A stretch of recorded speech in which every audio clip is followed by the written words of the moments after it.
Hi, my name is Casey Hald, and I've been doing web design, user experience, product design, information architecture, front end web development, whatever you want to call it now, for over 10 years. And since nobody can go outside, we can't really do anything with this virus going around. It's given us an opportunity to experiment and to try new things like streaming and recording and sharing our process, sort of step in the shoes as a student again and have that student mindset, and to basically unlearn what I have learned, so to speak, and create a new presentation for myself. So, what you're seeing on my screen right now is I launched a Figma plugin that connects Airtable with Figma, so that way you can get real-time data onto your designs. And I've been working on this for 3 weeks now. This is part of my whole trying to launch things for myself, to sort of prove to myself that I am worthy of the job that I have, which I think a lot of us struggle with. A lot of us talk about not feeling like we deserve the jobs that we have or professions that we have, and I feel like every once in a while you need to do some work for yourself to prove to yourself that you're worthy of it. Doing something for so long, you kind of take a step back and you take a look at your portfolio and the work you've done for people over the years. And with design, things tend to age quickly. Saying that, working for NASDAQ for over 5 years and Experian and a number of other companies, I've made a lot of work that I can't share. The only work that I do share are projects I do on the side. A lot of it's like web design work. A lot of it is also development. So I work with a lot of designers, and a lot of the time I play the front end development role just because that's part of my skill set. So at the end of the day, over 10 years, the work that I actually do share is very, very old. And I sort of made the decision that, I need to refresh my portfolio. I need to present, the abilities and the skills that I've developed over the years in a way that I'm proud of, and something that's mine, something that I can share with the community. Feeling like we don't belong in our position, or that we are sort of disguising ourselves, right? I've been feeling that. I'll be honest, I've been feeling that. And especially with this whole COVID-19 virus thing that's been going around, and we're all sort of stuck inside our homes and stuck in our own heads. I feel like it's given us all an opportunity to take a step back and look at our lives and see the things that we've produced, and kind of look at where we can improve, and take a look at what we're actually putting out there in the world, and making a decision on where we want to head. I took a pretty long hiatus from things like Twitter and Facebook, just because I felt like I was getting a little too sucked into the whole social media dopamine roller coaster that we all get on. I had been working so much and had got caught up in the hustle that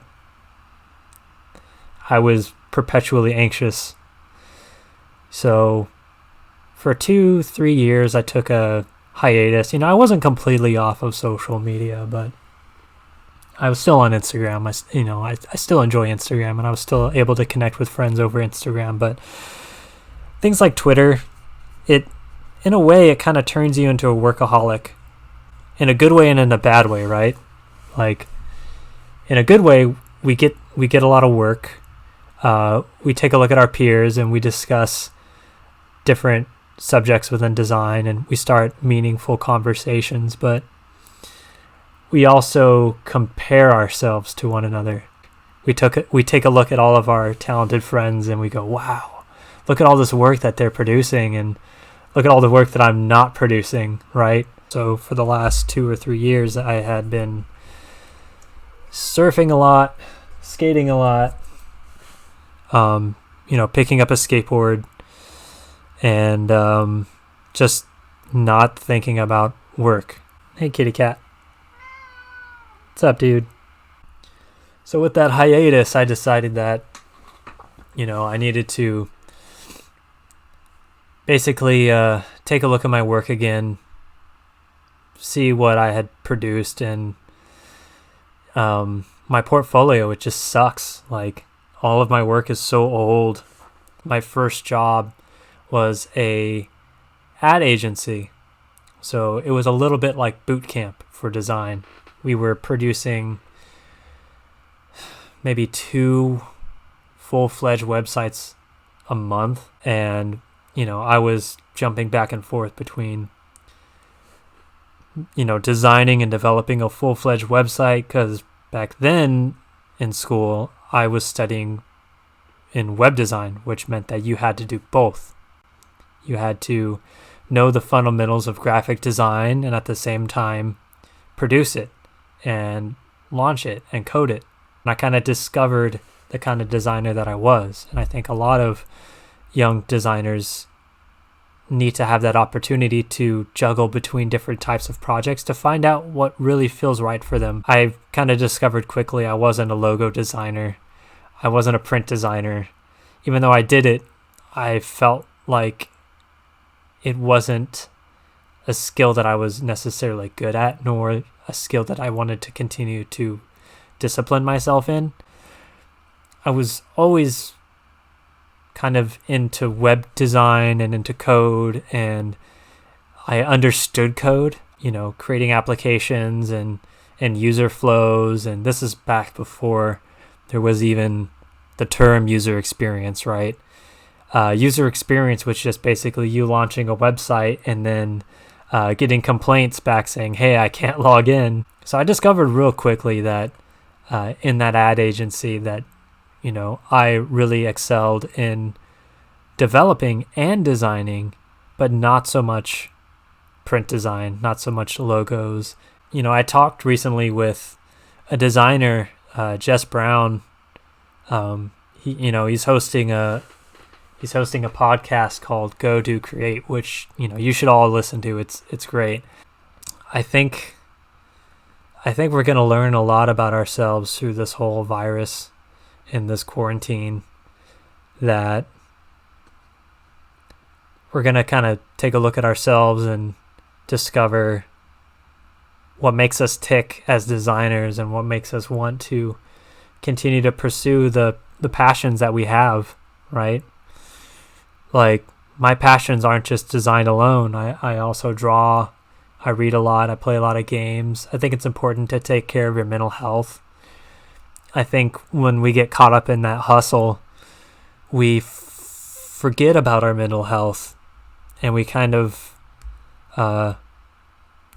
induce anxiety into ourselves. And I think it's a big problem with our field. And, there's several designers I know that chased clout and chased that whole game. They wanted to play the game and get that following and all that. And now a lot of them talk about anxiety and depression, right? I think you need to be careful. I think you need to treat social media dispassionately and treat it like a game and not get too connected with it, because at the end of the day, we're all strangers.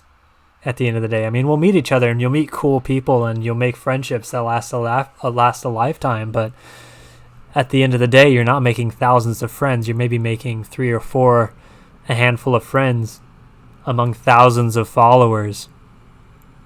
But if you get too invested into it, I think you do induce anxiety within yourself, and you get depressed or whatever.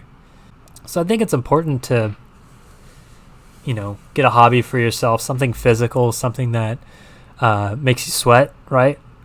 I kind of wanted to, try out this recording, try talking a little bit, seeing where it goes. And yeah, thanks for listening.